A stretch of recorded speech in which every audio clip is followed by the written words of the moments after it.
Dr. Howard Hendricks once said, "We think that we are in the land of the living on our way to the land of the dying, but nothing could be further from biblical truth. We are in the land of the dying on our way to the land of the living." Now, the world around us is constantly trying to convince us otherwise. We confess that we ourselves find it very easy to forget eternity, to forget that this lifetime in the land of the dying is just that, it's temporary. We become overwhelmed by the illnesses and tragedies and even the injustices of this world. We become overwhelmed by the day-to-day pressures, the busyness that this life consumes us with. Today in Daniel 5, God has a wake-up call for people like us preoccupied with this land of the dying and forsaking the land of the living. The writing is on the wall, you could say. 3 words are written on that wall. 3 words written for all of us on the lives, on all of the walls of our lives that wake us up to eternity. And the first word as we jump into Daniel together is the word in Aramaic, mene. Our days are numbered by God. Our days are numbered by God. The first thing that God says to Belshazzar through Daniel, and it's the only word that he says twice in that handwriting on the wall, is mene, that God has numbered the days of your kingdom and has brought it to an end. Mene is a term that refers to a certain number of weight when counting shekels, and we'll talk about that a little bit later, but it's also loosely related to the verb mena, which means numbered. In any case, Daniel gives the interpretation of what it is supposed to mean for Belshazzar and what it also means for us, that this is a specific word of judgment against this arrogant king. However, we can't just say this is about Belshazzar because it's immediately something that's relevant to all of us. Just as Psalm 139 tells us that in your book were written, every one of them, the days that were formed for me, when as yet there were none of them. Our days are numbered, simply put. We only have so many, and anyone could say that. A class was given a school assignment, and the class was asked to draw a picture of what you will look like in 100 years. One student in that class named Warren drew this, a headstone. Little Warren immediately realized something most people try to pretend won't happen to them. But human beings have a 100% mortality rate. Our days are numbered. And the Christian believes something a little bit more significant about our days being numbered, because the Christian believes that every one of those days has been numbered by God. They're not just a shortened lifespan that we have no idea how long it's going to be, and really nobody does, not even God himself. No, God knows. He decided the day of our birth, he decides the day of our passing, and he decides every day in between. All of those days have been written down already. So the Christian is actually encouraged by the Bible to think about death. How about that for a morbid sermon? In fact, we could go to one passage in particular that says exactly that, Ecclesiastes chapter 7, verse 2. It is better to go to the house of mourning than to go to the house of feasting, for this is the end of all mankind, and the living will lay it to heart, or should lay it to heart. Of course, it's simple enough to understand why this is the case. There's nothing that we can do to escape death, and we better know what it means and what comes after it, if anything does. Yet we hardly ever talk about death. We hardly even mention it. Our society is so full of fluffy, positive thinking and thoughtless happiness because, after all, nobody wants to be a Debbie Downer. And the outcome, though, of refusing to think about death at all in favor of a kind of constant empty cheeriness is a little like this bizarro comic. It says, These are motivational speaker gravestones. One of them says, "Putting the I in die. I'm not deceased, I'm dimensionally challenged. I'm not dead, I've awakened the dead person within me. Some see death as an obstacle, I see it as an opportunity." Now, these silly, ridiculous headstones reveal for us that we really just have a hard time coming to grips with the fact that life is temporary. But it hasn't always been the case. In fact, this is something of a cultural problem that we have in our modern times. Randy Alcorn, in his book on heaven, he has this quote about ancient times. It says, "Ancient merchants often wrote the words memento mori, think of death, in large letters on the first page of their accounting books. Philip of Macedon, who was the father of Alexander the Great, commissioned a servant to stand in his presence each day and say, 'Philip, you will die.' In contrast, France's Louis XIV decreed that the word death not be uttered in his presence. Most of us are more like Louis than Philip, denying death and avoiding the thought of it, except when it's forced upon us. We live under the fear of death."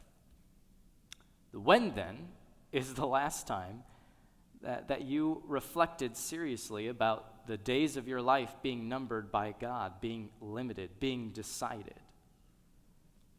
In November of this year, I'll be turning 40 years old.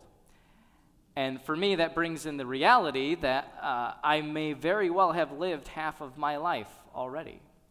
The average life expectancy in the U.S. is 77, so that would mean that as of last year, I'm already rolling down the hill. Another way to say this, to be maybe somewhat morbid and cheeky, is that I'm halfway dead already.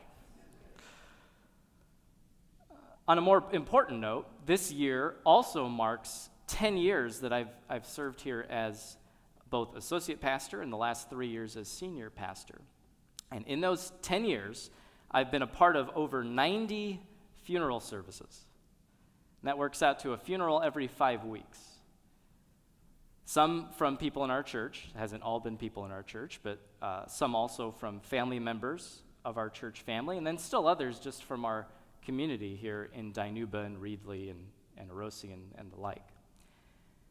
And as I think about all those services, it strikes me that a significant part of our Christian witness, and certainly of my witness as a pastor, but of all of us, should involve confronting people with the difficult but undeniable truth of our passing.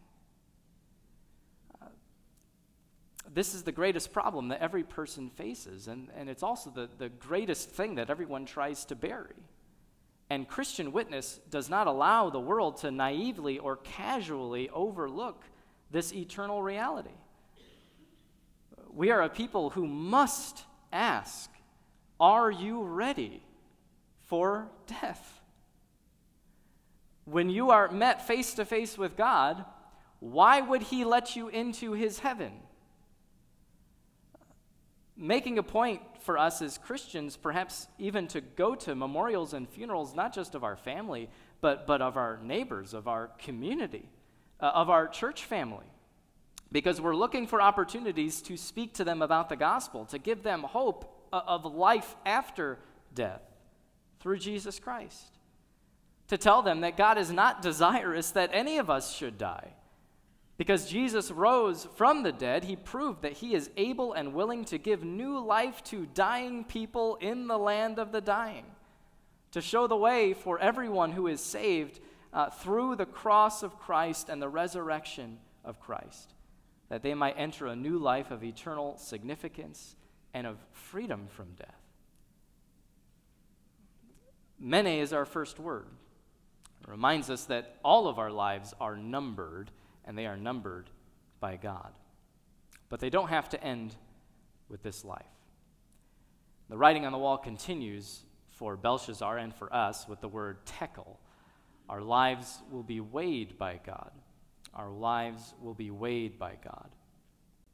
Now, tekel is another term which means weight, another term that is used in context of weighing money. Money in ancient times was weighed rather than just counted, because the money was actually made of valuable metals or it was exchanged 4 valuable metals, so you needed a scale to determine the actual metal of your metal. And the point here is that Belshazzar's life has been weighed, and it is lacking. It is found wanting. He did not number his days at this point in his life, and at a point in his life where he should have had the greatest humility and the greatest fear for his life. And to understand this completely, we do need maybe a little bit of historical background and context from other writers of the time that let us know what was going on here at Belshazzar's reign. Many commentators note that other historical records indicate that Belshazzar, or perhaps his father Nabonidus, had just suffered a major defeat in battle at the hands of the Medes and Persians, and they were at the gates. They were at the wall. They were laying siege to Babylon when these verses are written here, when this describes this. Dwight Pentecost, he writes this, gives us a little bit more info. Quote, Babylon was being besieged by the Persian army, while Belshazzar, inside the city, was giving a great banquet for 1,000 of his nobles.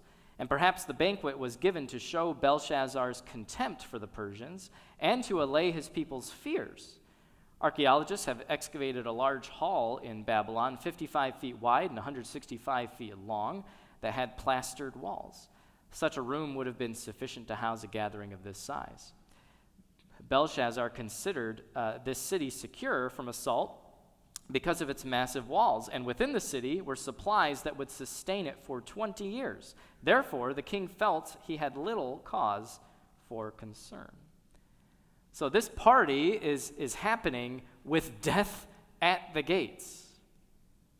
Nonetheless, there was an even more menacing force that was coming against Belshazzar than the armies of the Medes and the Persians, and one that he should have recognized immediately.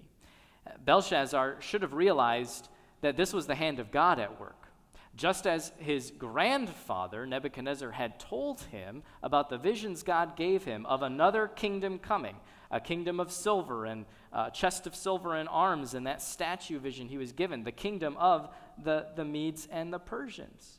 So when he sees them at the gates, he should have known immediately that what God said was coming true, and this kingdom is at an end. Daniel recalls this story to him, to Belshazzar, and about Nebuchadnezzar. He was driven from among the children of mankind. His mind was made like that of a beast, and his dwelling was with the wild donkeys, until he knew that the Most High God rules the kingdom of mankind and sets over it whom he will. And you, his son, Belshazzar, have not humbled your heart, though you knew all this, but you have lifted up yourself against the Lord of heaven. And the vessels of his house have been brought in before you and your lords, your wives, your concubines have drunk wine from them, and you have praised the gods of silver and gold, of bronze, iron, wood, and stone, which do not see or hear or know.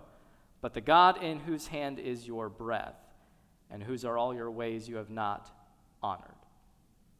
So instead of seeing the signs, seeing the writing on the wall, and being humbled by this work of God in his grandfather's life, he is being willfully defiant of the God who prophesied Babylon's fall. He seems to be specifically bringing these articles from that God's temple, the God of the Hebrews, to boast against him, to desecrate and defy the very God who threatens this judgment.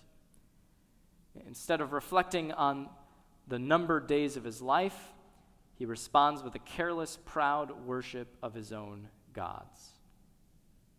Well, God weighs Belshazzar in his judgment, and he exposes his hollow and powerless position. With just 3 words on the wall, his color changed, his thoughts alarmed him, his limbs gave way, his knees knocked together. He's immediately went from partying and laughing to trembling in fear, shaking uncontrollably, and perhaps even collapsing to the ground.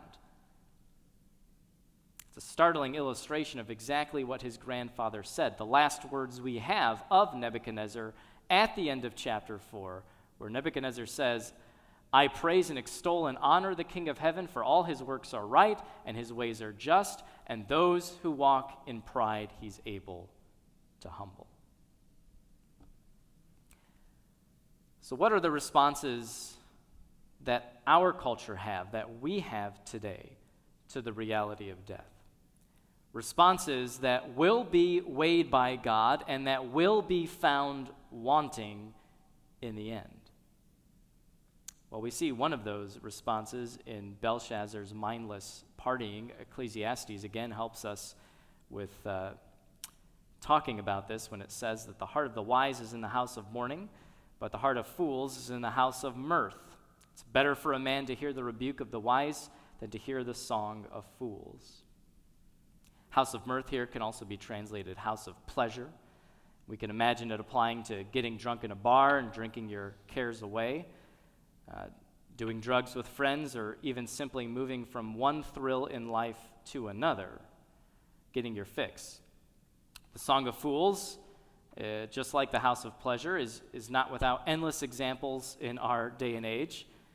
We can easily picture or remember countless songs that talk about sex, drugs, and rock and roll, countless songs that are even just kind of hollow and overly cheery without really dealing honestly with the hard realities of life. One song that immediately comes to mind for me, it's kind of an old song now, but Bon Jovi, It's My Life. It came out in the year 2000, which is hard to believe is 23 years ago, but it's just a perfect example of what many songs are essentially celebrating. And you might not be able to see that, but this song has 1.27 billion views on YouTube. Billion with a B. Okay, now I'm not going to sing it for you, but here, feel free to sing along if you like. I'll read this. I'll read the lyrics. Here's the main song, the main chorus of the song. It's my life. It's now or never. I ain't going to live forever. I just want to live while I'm alive. It's my life. Now, I love this song because it is so obviously backwards. Every single statement there is completely false on its face. Number one, it's not your life, it's God's. Number two, you are going to live forever in one of two places, and you better figure out which one it's going to be. Number three, you better want to do more than live while you're alive. And number four, it's not your life. Now, these lines and lines like this, either individually or all together, are said 1,000 different ways in 1,000 different songs. You can think of any number of them. This is the kind of response that people can have to death. I'm just going to live it up. And this response will be weighed, and it will be found wanting. There's another response that people have often in this world, and that one is also brought to us by the book of Ecclesiastes, when Ecclesiastes chapter 9, verse 10 simply says, whatever your hand finds to do, do it with your might. This is an argument for a way of looking at life without God. And the argument is, once you have found what makes you happy in life, whatever it is, do it with all your might, do it with all your effort, do it with every bit of passion and zeal and determination you can muster. And the hope here is that you'll make the most of every minute of your life, that you'll leave a mark in this world that will last beyond your lifetime. And this is reflected in things like the phrase carpe diem, seize the day, and that famous scene in the Dead Poets Society. Seize the day, gather ye rosebuds while ye may. Seize the day, boys, make your lives extraordinary. It also reminds me of another poem that is often read at funerals when we are contemplating death, and that's the Dash poem. And I'll read most or maybe all of it to you. I read of a man who stood to speak at the funeral of a friend. He referred to the dates in the tombstone from beginning to the end. He noted that first came the date of birth and spoke the following date with tears, but he said what mattered most of all was the dash between those years. For that dash represents all the time that they spent alive on earth, and now only those who loved them know what that little line is worth. For it matters not how much we own, the cars, the house, the cash. What matters is how we live and love and how we spend our dash. So think about this long and hard. Are there things you'd like to change? For you never know how much time is left that can still be rearranged. If we could just slow down enough to consider what's true and real and always try to understand the way other people feel, and be less quick to anger and show appreciation more and love the people in our lives like we've never loved before. If we treat each other with respect and more often wear a smile, remembering that the special dash might only last a little while. So when your eulogy is read, with your life's actions to rehash, would you be proud of the things they say about how you spent your dash?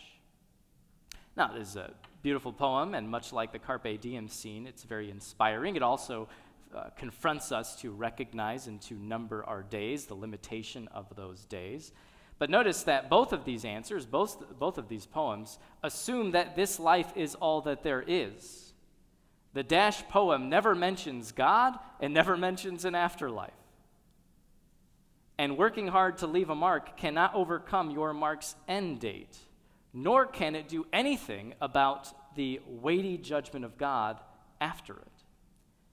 This is why it's not enough to tell each other and our children to be busy in this life doing all kinds of wonderful good things, to seek ambition and to rise above the rest, to make a mark, to seize the day, because these answers have nothing at all to do with answering our eventual end or getting us past the judgment of God.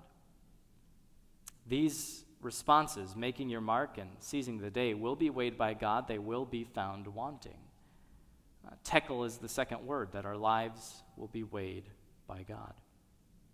The last word is parson. Parson, your kingdoms will be divided and given to God. Our kingdoms will be divided and given to God. This word, it's actually two words, singular and plural, parson and Perez. Daniel tells Belshazzar, your kingdom is divided and given to the Medes and Persians. In Aramaic, there seems to be a word play between the word parson and Persian. They sound very similar in Aramaic as well. And there's also some dispute about this next point, but there is some speculation that the word mene may refer to the mina, or the mina, which equaled the weight of 60 shekels. And the next two words may refer to the weight of 1 shekel and 2 half shekels. So 60 plus 2, you get 62 as the number there. And that would be another reference to Darius, the king of the Medo-Persian Empire, who is 62 years old in verse 31. But nonetheless, the point is very clear. This kingdom of Babylon is done. It is now divided and it is given to another. It's given to the Medes and the Persians. Your time with it is over. That reminds us that every kingdom is going to be handed over to God. That was the vision of the statue that was cut down at the feet, and all of those kingdoms were replaced by God's kingdom. Dr. Michael Rydelnik summarizes what happens when that very night this kingdom was taken away, the very night that they were partying and living it up, and Darius the Mede received the kingdom. Belshazzar couldn't avoid it. He couldn't cover it up, and this is what happened that night from historical records. After losing that brief skirmish outside the walls of Babylon, Belshazzar retreated to the city and made light of the coming Persian siege. The Babylonians had 20 years of provisions, and the city was a seemingly impregnable fortress. Nevertheless, Darius diverted the waters of the Euphrates River so his forces could enter through the channel, passing below the water gates. He took the city that very night without a battle, and he killed Belshazzar, who was engaged in a drunken feast. The king of Babylon fell just as foretold by Daniel in chapter 2. The colossus head of gold had fallen. It was replaced by the chest and arms of silver, representing the kingdom of Medo-Persia. There's much in our world that we have sounded the alarm about, and rightfully so, and rightfully we continue. The basic fundamental truths of life, of marriage, of family, of God, of freedom, of the church are under serious attack in our time. And we will continue to sound the alarm about this. We will continue to take up the fight in our time for those fundamental truths. But while we are doing this, we can never doubt that any one of those invading forces, any one of those bulwarks in our time can't be taken over in a night by God. All mankind has tried and continues to try to restrain God's hand, to hide behind the walls of whatever makes them safe and secure, whatever gives them comfort, whatever they think is their truth. And all along, mankind has tried to stop him, to thwart him, to prevent him. But not the government, nor the atheists, nor the tech overlords, nor the woke mobs, nor the media, nor the libs, nor the millennials, nor the Gen Zers, nor any other powers to come after them will ever restrain the hand of God. Amen? Any one of them can be overturned in a night. As 1 Corinthians 15 tells us, then comes the end, the final end, when he delivers the kingdom to God the Father. Jesus Christ delivers the kingdom after destroying every rule and every authority and power. For he must reign until he has put all his enemies under his feet, and the last enemy to be destroyed is death.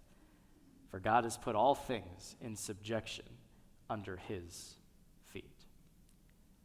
A day is coming for all of us, and none can stand before the Almighty on that day. Every chest will be hollow. All courage will fail.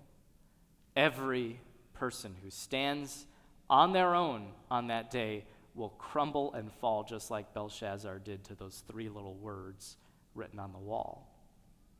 The only question that matters on that day, and therefore the only question that matters on this day, is, am I ready? Am I ready today to hand my life over to God? Am I ready today if this very night God divides my kingdom up and takes me? Am I ready? Death is often called the greatest equalizer. But there is one greater, and thank the Lord there is, the gospel. The gospel is in fact the greatest equalizer of all man. Through faith in Jesus' sacrifice on the cross and his resurrection from the grave, we can know we are God's. We can know that we will survive God's final day of weighing. No matter how well I've seized the day in my life, no matter how well I have been happy or made a mark in this world, only the finished work of Jesus Christ can give me knowledge, can give me certainty that I can stand before that judgment. Because Jesus is the only one who lived in such a way that he lacked no good thing in his life. And he lived that life for me. Jesus Christ is the only one who died as such a substitute that he lacked no power to forgive. Jesus Christ is the only one who rose in such a way that he lacked no authority to raise me from the grave, so that when he says death is the last enemy to be destroyed, that death will be destroyed for me. Therefore, the gospel is the most important thing about our lives, about our stories, about our dashes in this lifetime. And seizing the day for any of us must include the gospel and glory of the Lord Jesus Christ, that we might be used like Daniel to read the writing on the wall for others, so that they can also know that they are ready for the day when their life is divided and it's given to God. 3 words, 3 truths that all people need to hear, and that they need to hear from you. Mene, our days are numbered by God. Tekel, our lives will be weighed by God. And Parson, our kingdoms will be divided and given to God. Imagine that this was your day, and you arrived into eternity. You look around and you notice other people there that in the space of their lifetime on earth, they enjoyed many more things than you did.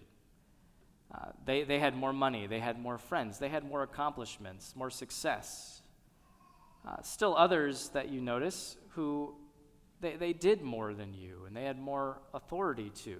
They were lawmakers or government officials or celebrities. They wrote books, they made music. But then your eyes hone in on one person in the crowd. One person who's not looking at anybody else except for you. That person runs through the crowd, passing by all of these celebrities, passing by all these other notable people, locked in on you. He comes up to you and he says, "Thank you. Thank you that you didn't give up on me.